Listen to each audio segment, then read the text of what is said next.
Hello students, welcome to अध्ययन institute e learning platform. और आज हम लोग एक बहुत ही बड़ा टॉपिक पढ़ने वाले हैं जिसको हम लोग बोलते हैं POAC, that is principle for of atomic conservation. ठीक है, ये बहुत ही इंपॉर्टेंट टॉपिक है, खासकर उन स्टूडेंट्स के लिए जो कि कॉम्पिटिटिव कोचिंग्स करते हैं या कॉम्पिटिटिव एग्जाम्स देना चाहते हैं और अपना टाइम सेव करना चाहते हैं केमिकल रिएक्शंस की कैलकुलेशंस में। ठीक है, तो ये टॉपिक बहुत ही इंपॉर्टेंट है, इसको बहुत ही ध्यान से पढ़िएगा और एंड तक पढ़िएगा। और इसके एंड में भी हम लोग बहुत सारे क्वेश्चंस करेंगे जिससे कि आपका पूरा का पूरा टॉपिक जो है वो क्लियर हो जाए। ठीक है, तो चलिए शुरू करते हैं इस लेक्चर को। आज हम पढ़ने वाले हैं क्या? पीओएसी। ठीक है, पीओएसी कहते हैं। बहुत से बच्चों ने इसको पढ़ रखा होगा, लेकिन आज जो हम लोग तरीका पढ़ने वाले हैं बहुत ही सिंपल सा होगा और बड़े बड़े क्वेश्चंस भी हम लोग बहुत ही चुटकियों में सॉल्व करेंगे, देखेंगे कैसे। चलिए, पीओएसी इसका मतलब क्या है? प्रिंसिपल ऑफ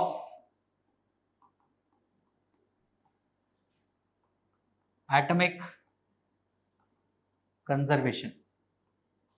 ठीक है, हमें कुल मिला के क्या करना है? यहाँ पे रिएक्शंस में एटम्स को कंजर्व करना है।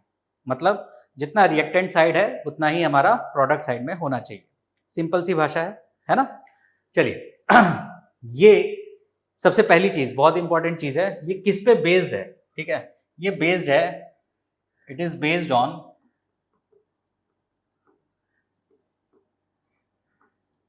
Law of conservation of mass. ठीक है, ये किसके ऊपर बेस्ड है? Law of conservation of mass पे। मतलब हमें मास को कंजर्व करना है, लेकिन हम सारे मास को कंजर्व करेंगे क्या? क्या वो हमारी जरूरत होती है? नहीं, इस मेथड के लिए नहीं होती। ठीक है, आप इससे सारे क्वेश्चन सॉल्व कर सकते हैं, लेकिन मैं ये प्रेफर करूंगा कि आप लोग वो क्वेश्चन सॉल्व करें जो आपको थोड़ा सा टफ लगना शुरू करते हैं। ठीक है, तभी आप पीओएसी का यूज करिएगा, ज्यादा आपको कंसेप्चुअली आपको ज्यादा हेल्प होगी उससे। ठीक है, चलिए, तो it is based on the conservation of mass. तो इसका मतलब क्या है? That is mass of an element, mass of an element on the reactant side should be equals to mass of an element, उसी एलिमेंट का on the product side।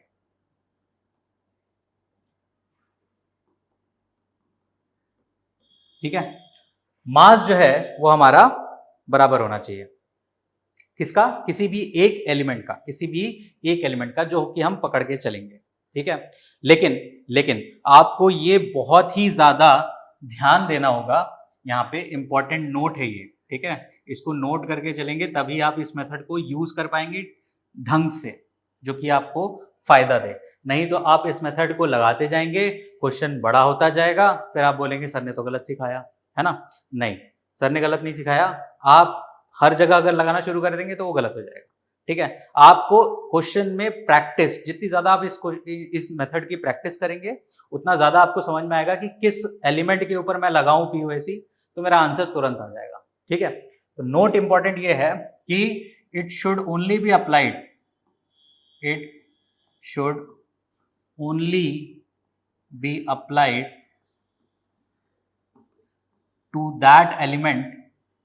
to that element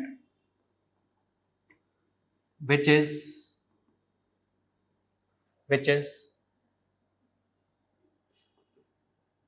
preserved during the chemical reaction.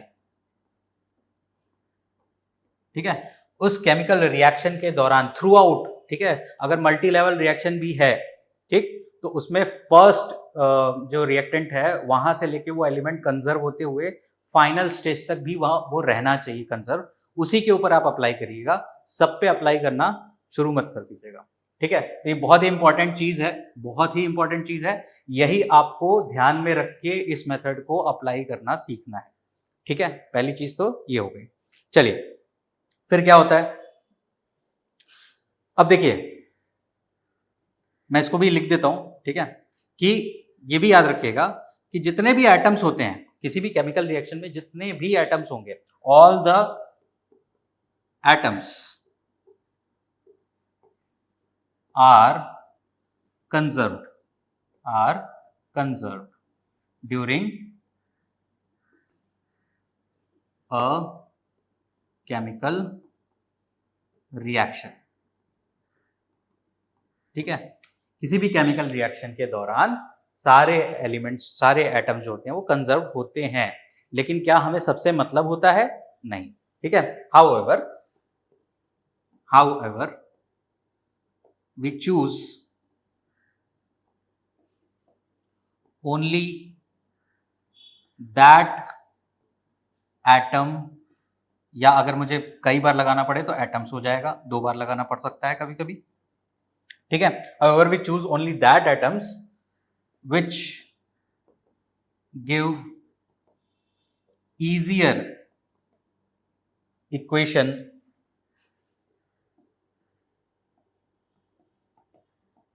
and fast answers।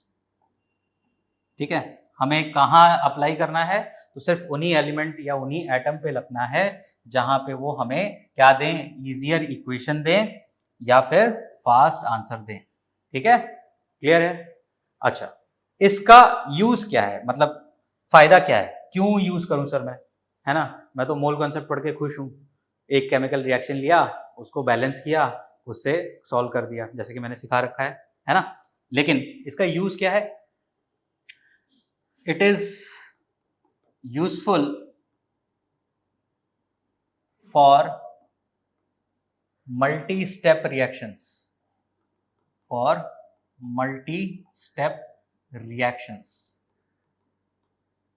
ठीक है, क्यों? क्योंकि मुझे फिर एक ही element को प्रिजर्व करना है, कंजर्व करना है, और कुछ नहीं करना। ठीक है, बाकी सब हो जाएगा, आराम से हो जाएगा, कोई दिक्कत नहीं आएगी। ठीक है, लेकिन अगर मैं सब पे लगाने जाऊंगा तो फिर मुझे वो मोल कंसेप्ट वाला ही फंडा अपनाना पड़ेगा। ठीक है, it is useful for multi step reactions. जैसे कि मैं आपको एग्जांपल देता हूँ, कोई भी रिएक्शन ले लीजिए, जैसे कि N2 plus H2 gives 2NH3, sorry 2 भी मत रखिए, अभी बैलेंस करेंगे हम इसको,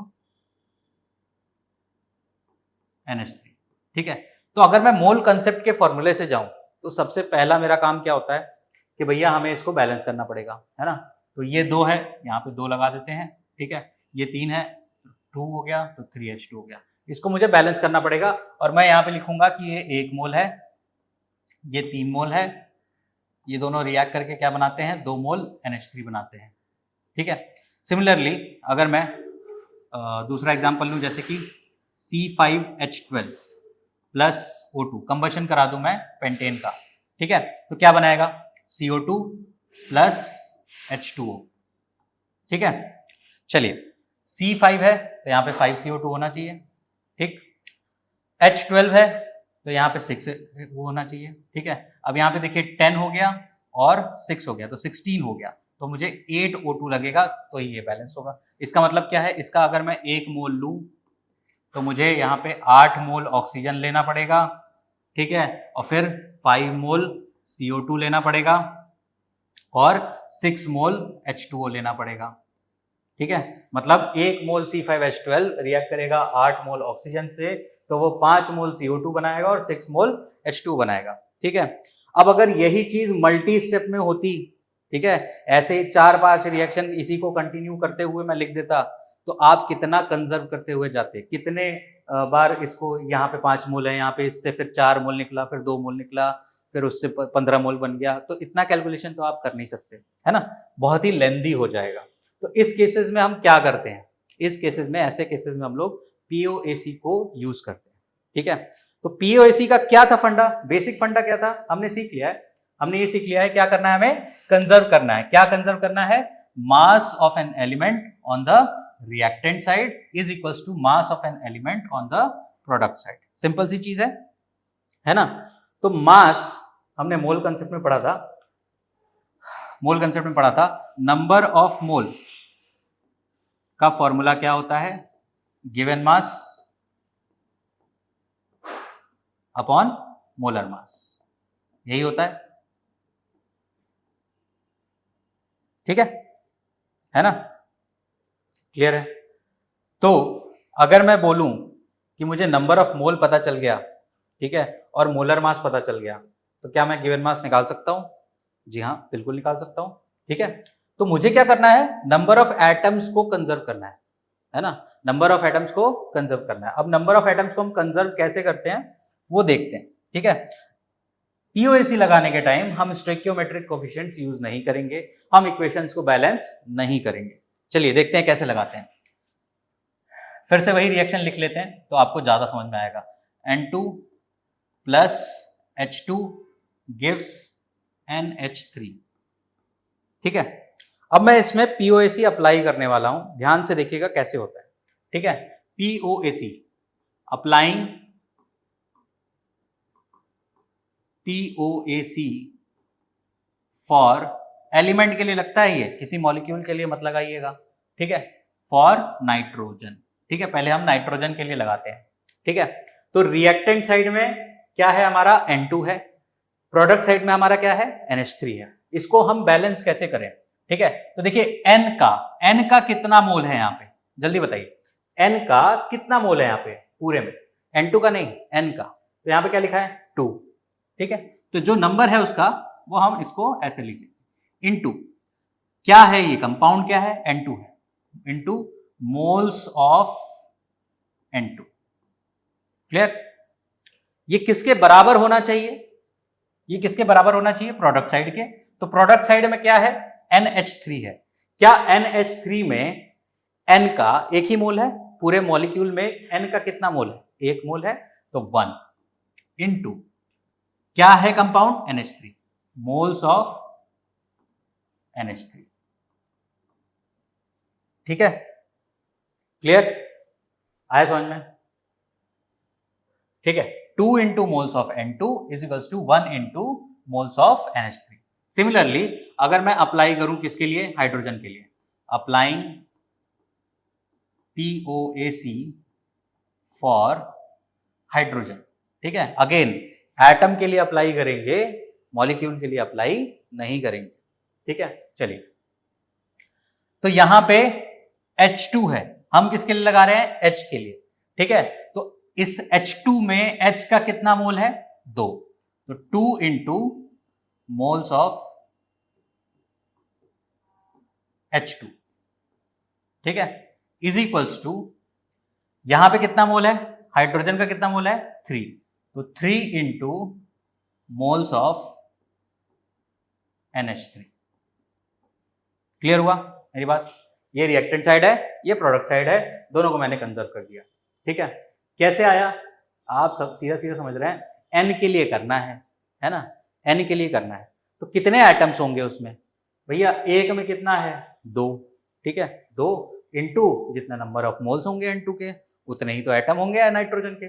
सिमिलरली अगर मैं NH3 साइड जाता हूं तो एक मोल में कितना मोल है नाइट्रोजन, 1। ठीक है, और इनटू मोल्स ऑफ NH3, जितने मोल्स होंगे उतने होंगे, यही तो हम लोग करते हैं, है ना। मोल कंजर्व कर दिया, इसका मतलब हमने एटम्स को भी तो कंजर्व कर दिया, है ना।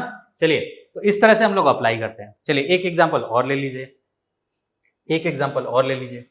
अगर मैं बोलूं कि यह है C5H12 प्लस O2, ठीक है, वही एग्जांपल है हमारा, C5H12 प्लस O2 क्या देगा, CO2 प्लस H2O। ठीक है, यही देगा। आपको बैलेंस करने की जरूरत नहीं है, आपको बैलेंस करने की जरूरत नहीं है।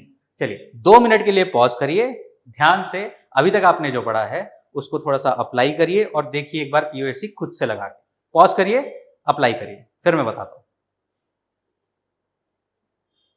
ठीक है, चलिए अब देखिए, सबसे पहले हम किसके लिए लगाएंगे, कार्बन के लिए। ठीक है, पीओएसी फॉर कार्बन, कार्बन के लिए लगा रहे हैं। तो यहां पे कार्बन रिएक्टेंट साइड में कार्बन कहां है, C5H12 में है, C5H12 में है। तो C5H12 में कितना मोल है कार्बन, एक मॉलिक्यूल के अंदर कितना मोल कार्बन है, 5, तो 5 इंटू, ठीक है, number of moles of C5H12, ठीक है। ये किसके बराबर होगा? यहां पे प्रोडक्ट साइड में कार्बन कहां है? CO2 में है। प्रोडक्ट साइड में कार्बन कहां पे है? CO2 में है, ठीक है। तो यहां पे इस कंपाउंड के अंदर, इस मॉलिक्यूल के अंदर कार्बन का मोल कितना है? 1, ठीक है। तो 1 इंटू मोल्स ऑफ CO2, ठीक है। सिमिलरली अगर मैं हाइड्रोजन के लिए अप्लाई करूं तो POAC फॉर हाइड्रोजन, अगर मैं इसके लिए अप्लाई करूं तो हाइड्रोजन रिएक्टेंट साइड में कहां है? C5H12 में है। चलिए लगा देते हैं। एक मॉलिक्यूल के अंदर, एक मोल के अंदर कितना मोल हाइड्रोजन है? तो 12। तो 12 into number of moles of, या moles of C5H12 is equals to, ठीक है। यहां पे हाइड्रोजन कहां है? H2O के अंदर। कितना है? एक मोल के अंदर कितना हाइड्रोजन है? 2 मोल है। तो 2 इंटू मोल ऑफ H2O, ठीक है। चलिए सिमिलरली अगर मैं POAC अप्लाई करूं फॉर ऑक्सीजन, यहां पे ध्यान से देखिएगा भाई, ठीक है। यहां पे ध्यान से देखिएगा, ऑक्सीजन कहां है? O2 पे। एक मोल के अंदर कितना मोल ऑक्सीजन है? एटम 2। तो 2 इंटू मोल ऑफ O2, ठीक है, इज इक्वल्स टू, यहां पे ऑक्सीजन कहां है? दोनों साइड है, CO2 में भी है और H2O में भी है, ठीक है। चलिए तो 2 इंटू मोल्स ऑफ O2 हो गया, किसके बराबर होगा? यहां पे पहले तो किसके अंदर है? CO2 के अंदर है, और एक मोल के अंदर कितना ऑक्सीजन का आइटम है? 2। तो 2 इंटू मोल ऑफ CO2, ठीक है। और साथ में H2O भी तो है, तो उसको हमें क्या करना पड़ेगा? प्लस, कंजर्व भी तो कर रहे हैं, है ना। रिएक्टेंट साइड को प्रोडक्ट साइड के साथ बराबर करना है हमें। तो 2 into moles of CO2 plus कितना होगा? इस एक मोल के अंदर ऑक्सीजन का आइटम कितना है? 1 मोल है। तो 1 इंटू मोल्स ऑफ H2O, ठीक है। बात समझ में आ गई? इस तरह से हम लोग POAC अलग अलग एलिमेंट के लिए अप्लाई करना सीख रहे हैं कि हम कैसे यूज करते हैं, कैसे लगाते हैं, कैसे अप्लाई कर रहे हैं, ठीक है। इतना समझ में आ गया होगा तो कमेंट सेक्शन में तुरंत मार देना कि सर बहुत बढ़िया, समझ में आ गया, बिल्कुल आ गया, ठीक है। अगर कोई डाउट भी आता है तो भी कमेंट सेक्शन में डाल दीजिए, ठीक है। पॉज करके नोट कर लो, ध्यान से देख लो इसको एक बार, ठीक है। ये इंपॉर्टेंट है, ठीक है। चलिए एक क्वेश्चन करते हैं इसी के बेसिस पे, ठीक। तो और ज्यादा आपको क्लियर हो जाएगा, है ना, और ज्यादा आपको क्लियर हो जाएगा, ठीक। कैलकुलेट, क्वेश्चन है कैलकुलेट द मास ऑफ, ठीक है, calculate the mass of CO2 produced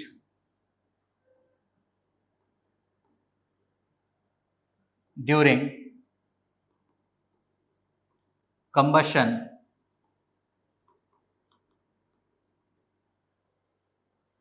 of octane weighing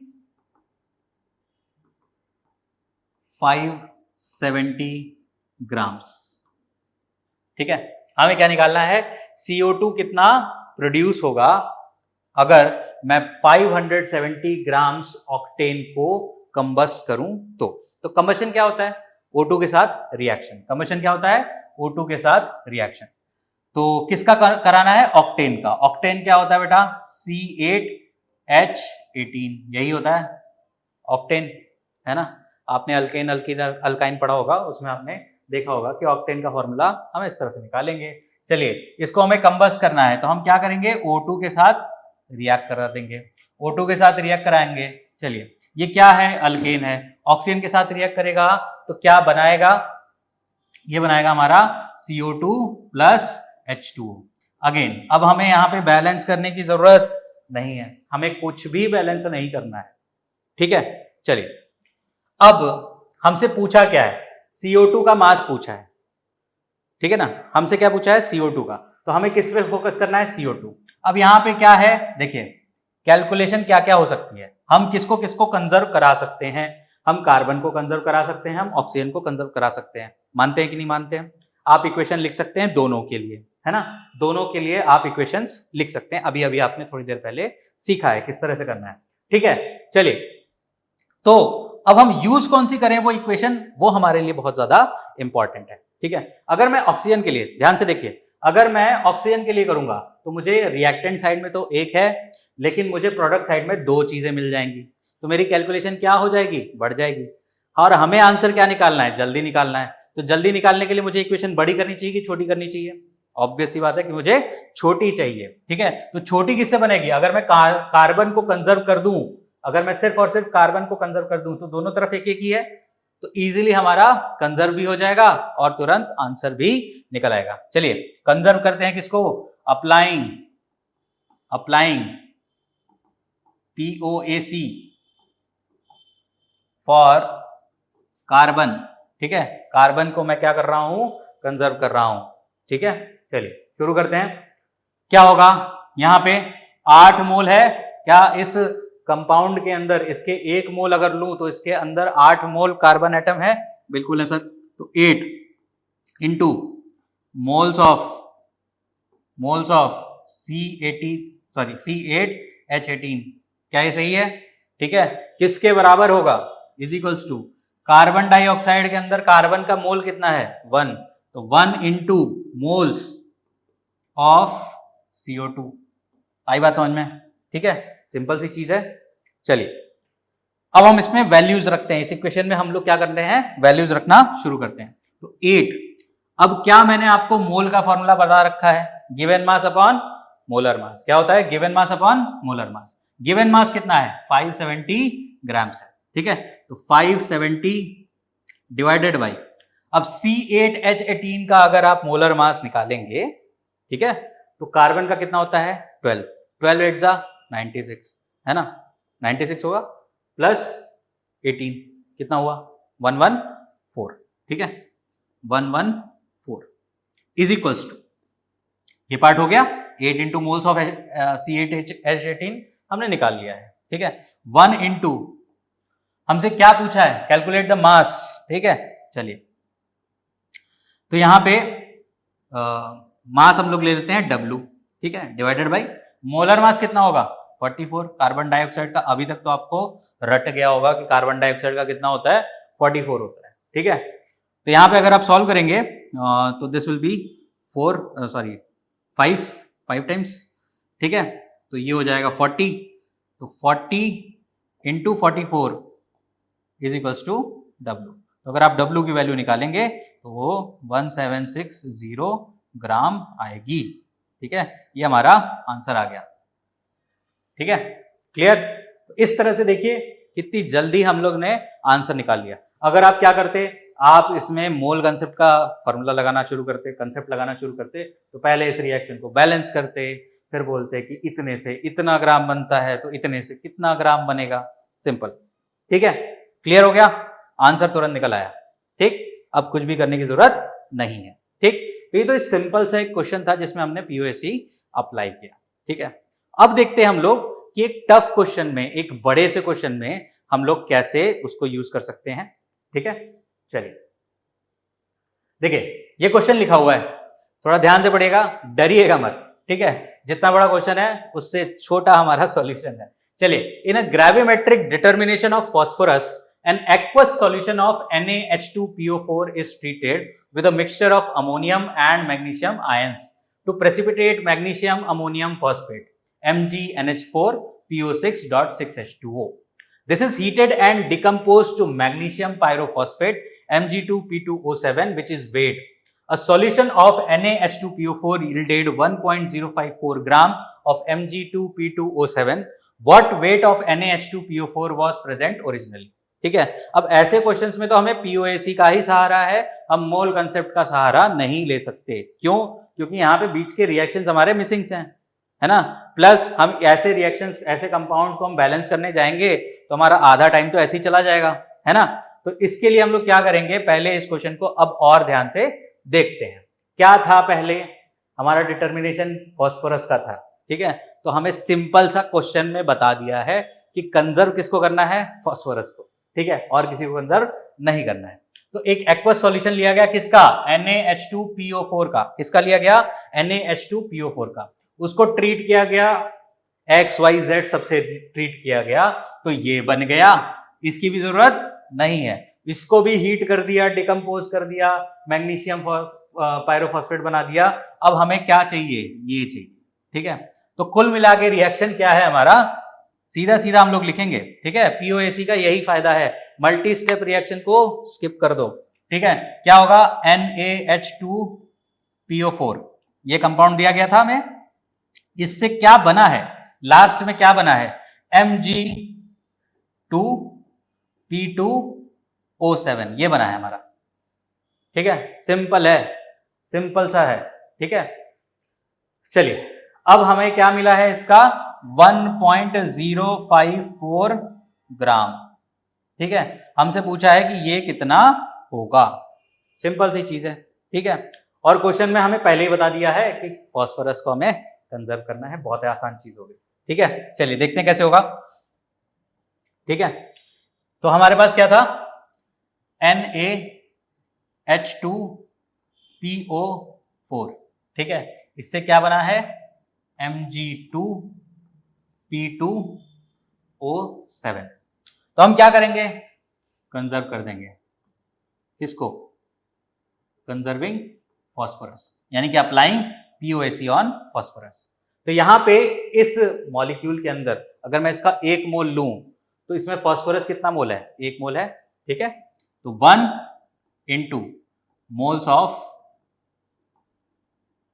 NaH2PO4, ठीक है, that will be equals to, इस कंपाउंड के अंदर अगर मैं इसका 1 मोल लेता हूं तो फास्फोरस के कितने मोल हैं, 2, ठीक है। अभी तक तो आप करना शुरू कर दिए होंगे, तो 2 into मोल्स ऑफ Mg2P2O7, ठीक है। चलिए 1 into, अगर मुझे क्या निकालना है, वेट निकालना है किसका, NaH2PO4 का, तो इसको वेट को क्या ले लूं मैं, W डिवाइडेड बाई, अगर आप इसका मोलर मास निकालेंगे 23 होता है सोडियम का, हाइड्रोजन का हो जाएगा 2, दैट इज 25, ठीक है, ऑक्सीजन 64, आप प्लस करिए, निकालिए, जल्दी से आंसर बताइए, जल्दी से आंसर बताइए, कितना आएगा मोलर मास इसका, 120, ठीक है, 120, क्लियर हो गया। चलिए इज इक्वल्स टू 2 into, अब इसका वेट दे रखा है, इसका हमें वेट दे रखा है, that is 1.054 gram, 1.054 gram divided by molar mass निकालिए फटाक से, तो Mg2P2O7, ठीक है, पॉज करिए, मोलर मास निकालिए, क्या इतना ही आ रहा है, ठीक है, क्या इतना ही आ रहा है, जल्दी से बताइए, ठीक। चलिए तो यहां पे अब अगर आप सॉल्व करेंगे तो ये कितना हो जाएगा, ये 111 हो जाएगा, ठीक है। तो W इज इक्वल्स टू कितना आएगा, 1.054 डिवाइडेड बाई 111 इंटू 120, इसको सॉल्व कर लेंगे, आपका आंसर निकल आएगा, ठीक है। अगर आप इसको सॉल्व करेंगे तो 1.139 समथिंग ग्राम्स में आएगा आंसर, W वेट, ठीक है। तो देखिए क्वेश्चन कितना बड़ा था, पढ़ने में हालत खराब हो गई सर, है ना, पढ़ने में आधी एनर्जी चली गई, लेकिन क्वेश्चन सॉल्व कितनी एनर्जी में हुआ, आधे से भी कम में, ठीक है कि नहीं, सिंपल है। चलिए एक और टफ क्वेश्चन करते हैं, बड़ा मजा आएगा आपको करने में, बहुत ही आसानी से हो जाता है। क्वेश्चन है, a chemist dissolves 1.95 gram of pure platinum, ठीक है, 1.95 ग्राम प्योर प्लैटिनम लिया उसने, ठीक है, in an excess of a mixture of hydrochloric acid and nitric acid, ठीक, हमें नहीं पता, and then after a series of subsequent steps, मतलब बहुत सारे स्टेप्स किए गए हैं उसके अंदर, ठीक है, इन्वॉल्विंग सेवरल अदर केमिकल्स, अब उसका नाम भी नहीं दिया गया, तो आज जाहिर सी बात है कि ये मोल कंसेप्ट से सवाल नहीं होने वाला है, ठीक है। Involving several other chemicals isolates a compound of molecular formula PT2C10H18 and 2S2O8, formula पढ़ने में ही हालत खराब हो जानी रही, ठीक है। Determine the mass of the product formed in the above process, भाई साहब हमने ये कंपाउंड ही नहीं सुना, मास कैसे निकालते हैं सर, POAC लगाओ, खत्म करो आंसर, ठीक है। चलिए हमें क्या करना है,